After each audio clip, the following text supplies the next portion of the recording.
Well, welcome to episode 215 of the G2 on 5G. It's the latest insight scoop on everything 5G. Cover 6 topics in about 20 minutes, and it's brought to you by More Insights and Strategy. I'm Will Townsend, and joining me again this week is fellow analyst Anshul Sag. Let's get started with my first topic, and this is pretty big news. Nokia recently named former Intel executive Justin Hotard as its new CEO.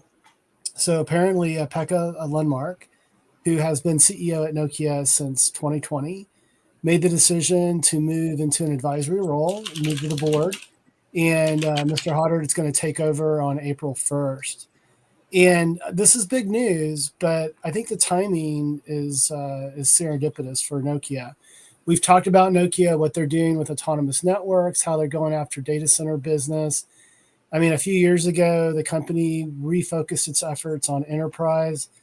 And Hotard brings a lot of experience from Intel to bear because he was responsible both for Intel's AI strategy as well as their data center strategy. So from my perspective, this is great timing for Nokia, and it may allow them, to have a new set of eyes, some new leadership in place to take it to the next level. By all intents and purposes, this did not look like it was anything that was, pressured on Mr. Lundmark to lead the organization. It's just an opportunity for the company to move to the next level. Its mobile business has stabilized some. We've talked about that on prior podcasts, but Justin as well, right, Anshul? And what are your initial thoughts of this big move? I think it's interesting. I'm a little bit surprised, to be honest with you. Yeah. Mostly because he's only been at Intel for like a year. Yeah. Where was he before Intel? He was at HPE. Okay. And he was doing a lot of AI stuff there. So yeah. His position at Intel made sense to me. Mm-hmm. Primarily because he was doing AI at HPE and he moved to Intel. That made sense. Switching over to Nokia, I think, is a little bit different. Obviously, he's still very much doing infrastructure and dealing with a lot of the same customers. But if anything, to me, this is a signal from Nokia that they are trying to move more in the direction of AI, and they want a CEO who understands AI better than previous CEOs. Mm-hmm. Also, he's not Finnish, which is very different for Nokia. So this is very clearly a sign from the board that they are looking outside of their usual bubble. And I think it will probably be a positive thing for Nokia, but I want to see how things are going to change strategically within Nokia. Mm-hmm. Obviously, we know they've tried to diversify their business and do more things, but I think that also requires a new CEO with different thinking. Yeah. And it feels a little bit weird, but I also think that it makes sense if this is the direction I'm trying to go in. What's also interesting is that Nokia is, on a growing basis, adopting Intel into its infrastructure stack as well. And this could be also another reason why they're bringing someone from Intel into Nokia. Nokia has had a track record with us trying to do their own SoCs, and it's been sort of hit or miss, and they're leaning more into Intel for a lot of that. And so, the other benefit here is that bringing in someone that's coming from Intel, but to your point, that's only been at Intel for a year, might help in that regard. So it's interesting. Time will tell. But, we've been talking about Nokia on the last several podcasts, and I think ultimately this could be a very positive thing for the company. But we will continue to monitor things, and I'm sure we'll be talking about this even further down the road. But with that, let's go to your first topic. And big news, Super Bowl Sunday. And unfortunately, my Chiefs, they just didn't show up. But T-Mobile showed up with SpaceX, and they had a really big announcement related to their partnership. And you want to talk more about that? Yeah, so we teased this a little bit on last week's podcast. We weren't able to talk about it because we were under NDA, and now we're able to talk about it. Initially, when I wrote this up, it was 451 satellites. They're now up to 464 as of today. Yeah. I think that's going to be a continually updating number as more satellites go up. I think they just had a launch in the last couple days, so that was on a Falcon Heavy rocket, and that makes sense. Basically, they did some Super Bowl ad. They also worked with Mark Rober. The beta is launched, and it will be available to anyone and everyone on any carrier in the U.S. until July.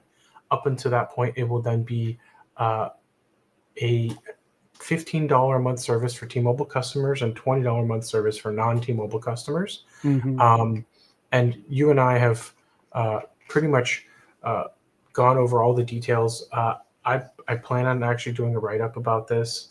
I just haven't had time. But yeah, it's really cool. I think the one thing that's really interesting about it is it doesn't require any specific hardware. It just runs on your phone. Yeah. And not only does it just run on your phone, it'll run on a Pixel 9, on a 2024 Moto, Samsung Galaxy series, T-Mobile's Revel series, iPhone 14 and newer. So it's like very much, compatible with a lot of the latest flagship devices. I think with time, there's a chance that it will be available with lesser smartphones. Yeah. But it has to do with the modem and its capabilities.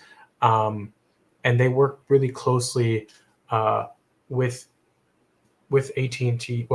With Apple and Google to ensure that this would be the primary service on people's phones if they have it. So that way it doesn't kick back to the other satellite services.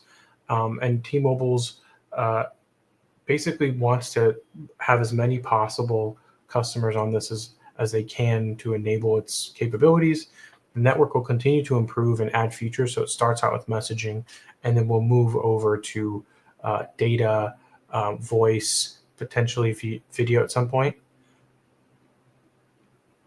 And yeah, from my there's perspective, also some interesting things going on. So they're going to try and continue launching more satellites, but also there's going to be a discount for T-Mobile users who want to add it early. It'll be $10 a month there. But if you have the most expensive plan on T-Mobile, it'll be free, which is the Go Next 5G, which is like the constant upgrade phone plan. It's the most expensive one. I don't even have that one. yeah. But it's a lot. There's a lot going on. The beta program is, I think, gonna be a good opportunity for people to test it out. But the one thing that I think is really important about this service is you don't have to install an app. You don't have to launch any kind of calibration software. Yeah. It's good to go right off the bat. All you have to do is do one software update, and that will do everything for you. And essentially the way it works is an LTE network, so it's not actually a 5G network. But when you lose terrestrial service, it will then connect to the satellite service as if it were an LTE network that just magically popped up out of nowhere. Yeah. So I think that's the cool part, is it's designed to be really easy to use and kind of, brainless in terms of how you use it. And it just operates like a cell tower. I think there were some animations where they showed like launching satellites in the sky and Right. or launching cell towers in the sky, and then them covering the sky with cell towers in the sky, which is effectively what these are now. Yeah. But yeah, I'd love to hear what you think. I blabbered enough. No. You did a great job. I think I tried to cut you off earlier, but two observations I have. Number one, the sort of the frictionless approach that they're taking, I think, is brilliant. When you and I were pre-briefed and held under double secret NDA, they sort of compared their experience to like what you have to do currently with Apple's, where you have to point your phone in the sky and align it to a satellite, and they knew that would create friction. And so I really like what they're doing to basically make it seamless, number one. And then I also find it very interesting that they're opening the beta to customers beyond T-Mobile. So if you're on Verizon and if you're on AT&T and you have the right equipment, you have the right modem, obviously, as you were discussing, you can participate in the beta as well. And that's interesting because they could have kept the beta just for T-Mobile customers as sort of a perk, but they really want to get this out, very broadly in the market. And hey, I don't know if someone would necessarily move to T-Mobile that's on AT&T and Verizon after experiencing the beta, but I just think it's a very interesting marketing tactic on their part. But as you and I have discussed for many, many years now, T-Mobile tends to be very aggressive and very innovative when it comes to marketing to consumers. So those are two of my main observations there. But with that, let's move to my second topic. And I'm going to talk about something that you've been talking about on the last couple of podcasts, and it's been the subject of RedCap. And I caught some news recently that O2 Telefonica, and this is the part of the mobile network operator that operates in Germany, is trialing 5G RedCap with Germany's energy sector. And this is a perfect use case, right? I mean, you and I have been talking about the various things that reduced capacity 5G can do. And I'm just gonna. This was an RCR Wireless article that I caught recently, but basically in the press release, what O2 Telefonica is stating is that they believe that this is going to enhance mobile connectivity for utility companies by enabling seamless integration of smart meters, smart grid components, sensors, and other essential devices with power grids and supply systems. And this is a great example of how, municipalities and energy companies can leverage something like 5G very pervasively versus typically how smart grid management has been executed, deployed, and managed has been sort of through bespoke different types of solutions like LoRaWAN and that sort of thing. So and this is the first trial of its kind, so it's going to be really interesting to see the results from this and see what comes next. But what do you think? This has got to validate your passion for 5G RedCap recently. Yeah, I mean, here's the thing. I'm passionate about 5G RedCap because it does a lot of things for a lot of people, which Yeah. is what 5G needs to be. And it does things that 4G did better than 4G did for those applications. Mm-hmm. So, it's going to be more programmable. It's going to be faster, and it's also going to just be cheaper, right? Like Yeah. the cost is a huge problem for a lot of industries, and being able to deploy, 5G RedCap in places like energy Yeah. are going to be huge. And I think 5G will have a very long tail, probably a longer tail than 3G or 4G did, just because there's going to be so many industries that will eventually transition to 5G and just keep using RedCap in perpetuity. So Yeah. I think it's great, and I think we're going to see more applications of 5G RedCap in places that just needed connectivity but couldn't get it reliably. Yeah, and I think we're going to see more IoT applications as well. And Bill Curtis is our analyst in residence at More Insights and Strategy that covers IoT. So I'm not going to steal any of his thunder, nor do I profess to be as deep in IoT as he is. But at a very high level, I mean, this is what LoRaWAN has been promising. And it's LoRaWAN has really been focused on narrowband IoT. They've been focused on the economics of it as well, and they've carved themselves out a very nice niche, and in the energy sector is one of those niches that they've been focused on. So I think it's going to be interesting to see as 5G RedCap matures, and it comes out of the labs and out of POCs into production, how it impacts LoRaWAN adoption, if it slows it, whatnot. But again, this is a trial, so it's not production. But it's exciting to see the application and the use case here from my perspective. But with that, let's go to your second topic, and you want to talk about the CTIA and 5G Americas and what they are doing from a coalition perspective to fight cable. This sounds pretty Yes. aggressive.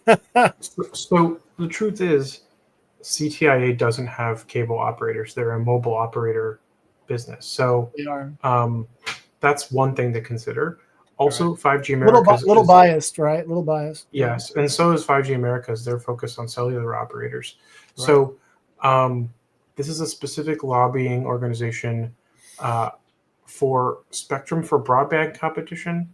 Um, and they're also trying to focus specifically on fixed wireless. Yeah. And they want to basically, uh, their first campaign is titled "End the Cableopoly." Um, Okay. which is aggressive. It is Um, aggressive.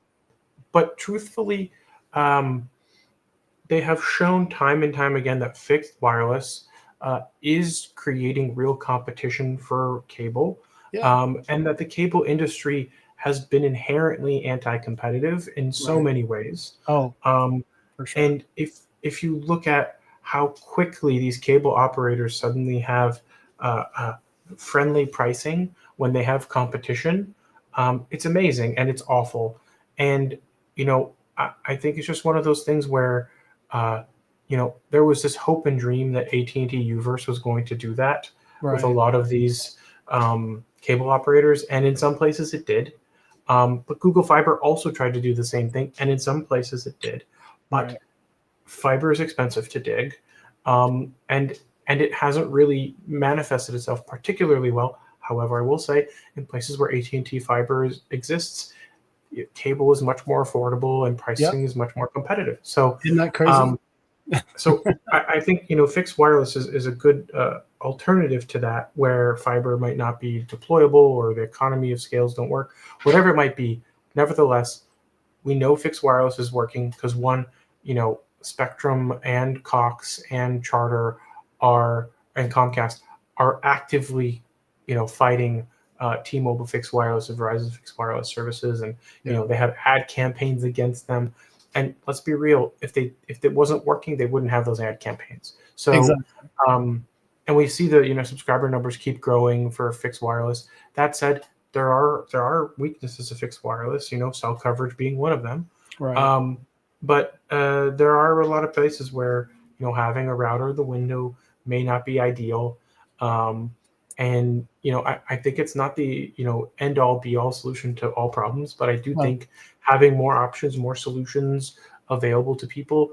Some people were using Starlink in places just because like they couldn't get good cable service, and then right. they discovered they had fixed wireless available, and they're like they kicked Starlink to the curb because it Right. wasn't as fast or as reliable. So I think there's a lot of places where making every technology available to consumers is ultimately what we should be doing, and letting consumers choose and have the choice. And I think that's really where we should be moving. Whether or not we actually move in that direction, with Elon being in the position that he is, um, I think we're going to see a lot of use of Starlink in places where probably we should see fixed wireless. Hmm. Um, but I hope that eventually we reach a point where you get a mixture of cable, fiber, fixed wireless, and satellite, and the user gets to decide what's right for them based on cost and performance. So we'll see Hmm. what happens. But this is great because I think there needed to be a little bit more momentum behind these efforts, and it's good to see that there's some lobbying happening. And the truth is, the cable companies have, you know, they've been around so long that their lobbying is very heavily entrenched, Yeah. and that there needs to be regulatory competition as well. I have a huge opinion about this. You know, and we'll talk about the Florida Keys. So I've talked about this before. I have a home there in Isla Mirada, and Comcast is really the only game in town. And they have progressively increased the price of cable broadband over the years to the point that this year I'm paying over $85 a month, and it's ridiculous. And one of the challenges in the Florida Keys is that that archipelago is solid coral. So think about the difficulty in trenching fiber. And you cannot go aerial because it's a hurricane risk area, right? So cable has had a monopoly in that part of Florida for many, many years. But now, guess what? AT&T, their air service is now available in the Florida Keys. So I will be canceling the Comcast and deploying my AT&T Internet Air service, and I'll share my thoughts on what I think about the quality of the service and that sort of thing. But yeah, I think FWA, we've talked about it being kind of the 5G killer app. We've recently talked about how AI could be kind of the killer enabler for the use of 5G as well as it goes to network edges, and there's a need for mobility and that sort of thing. So I think this is good. Big cables need to be challenged, and one of my other frustrations has just been on just the outages, right? So I mean, there are cable cuts. It seems like every week down there, and even though I don't spend the majority of my time down there, I get alerts almost once every 2 or 3 weeks that there's an outage. So yeah, I'm just again, I'm very passionate about this. It's great to have alternatives. That drives competition, that drives innovation.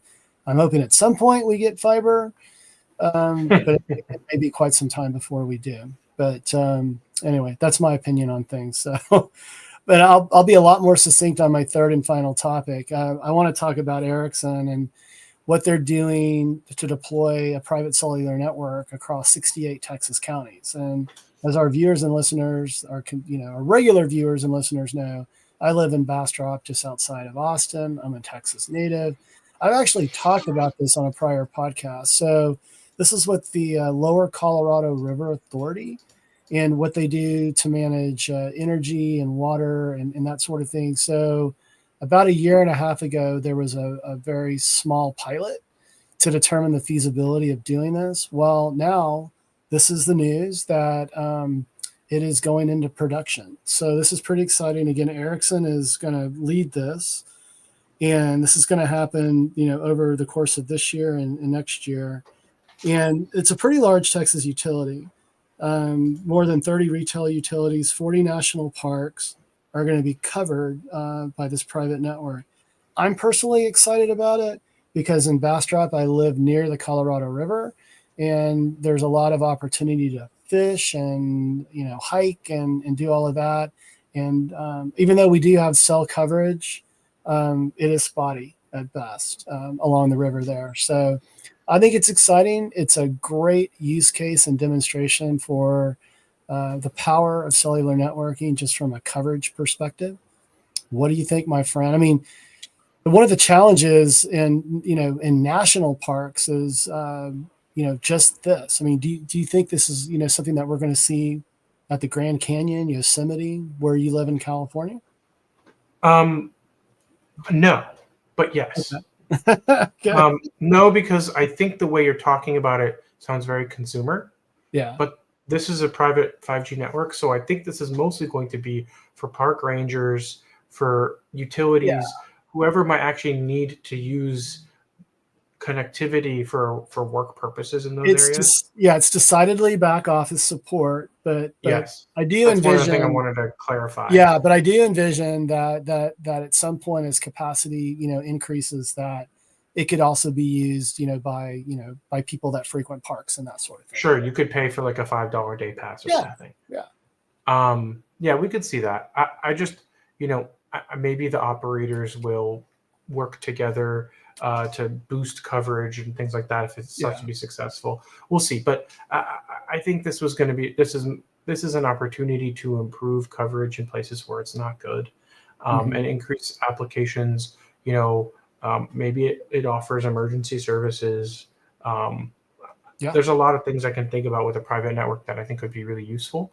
Sure. But yeah, it sounds like it's a really fun thing that could be now commercial. So I would love to see like a list of who's who and what is being deployed. So maybe you can share that with us. But it sounds like it's a really interesting application for private 5G. Yeah, I'm going to dig into it further.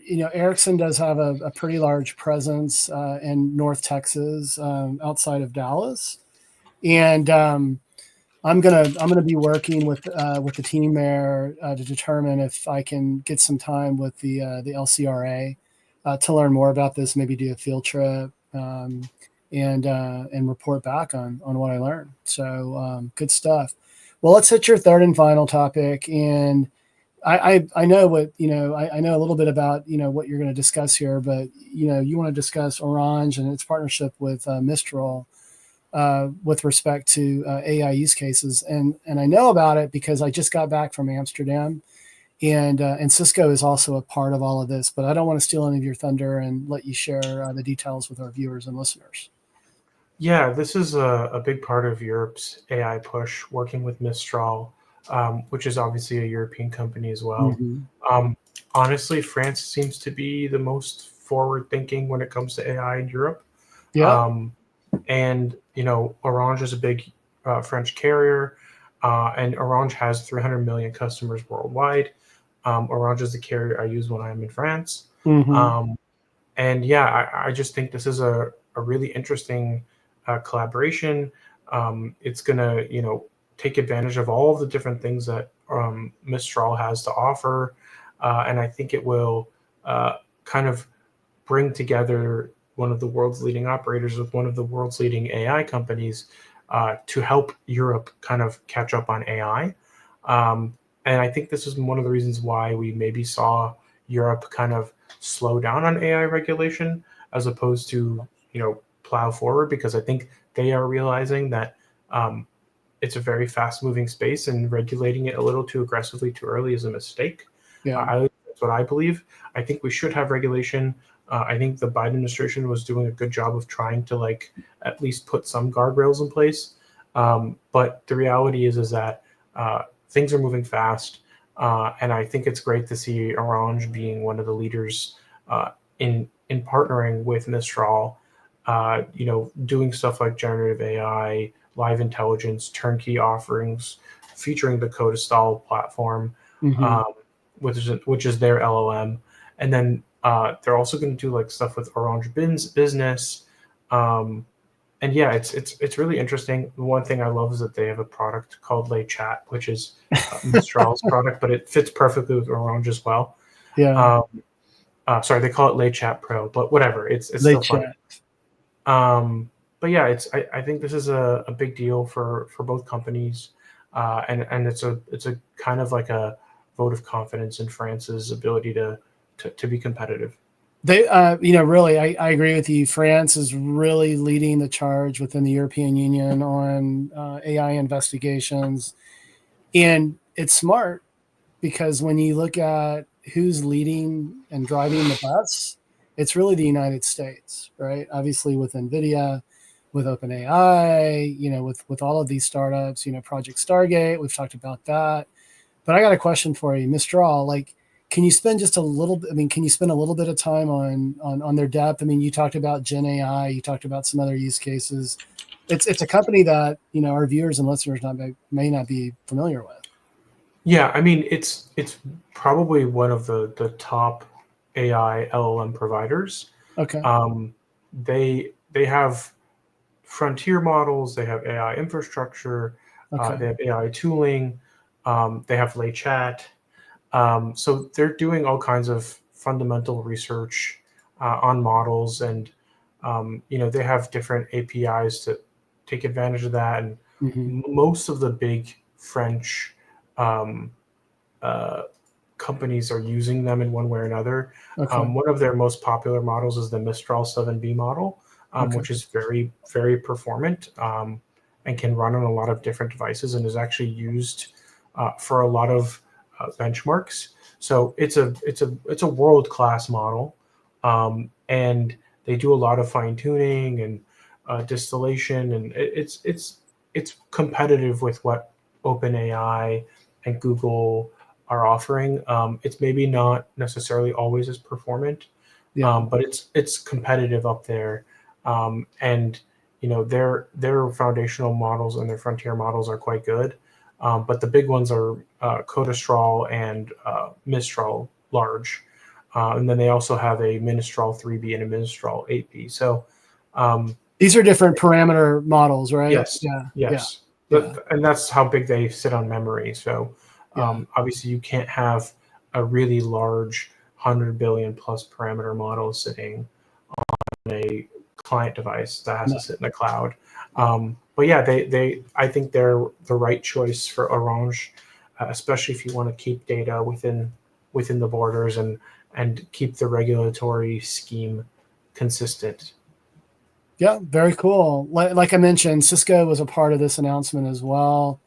I might, when we edit the podcast, we might drop a link in there. I believe it was around what Cisco is doing around AI defense and that sort of thing, guardrailing these models and model validation and that sort of thing. But we'll drop some additional context into the edited version. since we're live now on these and we've got no net to catch us. So, well, hey, buddy, it's been another great podcast. I'm in Kansas City this week. It's going to be -10 tomorrow. I don't know why I let my wife drag me to Missouri in the middle of the winter, but pray for me. We drove from Texas 12 hours. We head back Friday. I hope it's a lot warmer in San Diego as well. You drove the wrong direction. Should have been going I to know, Florida. dude. You drove to Kansas City. I know. It's 70 degrees here. I'm wearing Uh, shorts. I'm oh not man. complaining. Oh man. I'll be in New York next week though, Cool. so I'll have to wear my coat for that. But I think we hope our viewers and listeners found this week's topics interesting. If anyone out there would like to provide insights on a specific 5G topic for a future podcast, please reach out to us on social media. Will's at Willtown Tech, and I'm at Anshel Sag. We hope you have a great week, and please tune in again later this week, hopefully. So don't forget to rate and subscribe.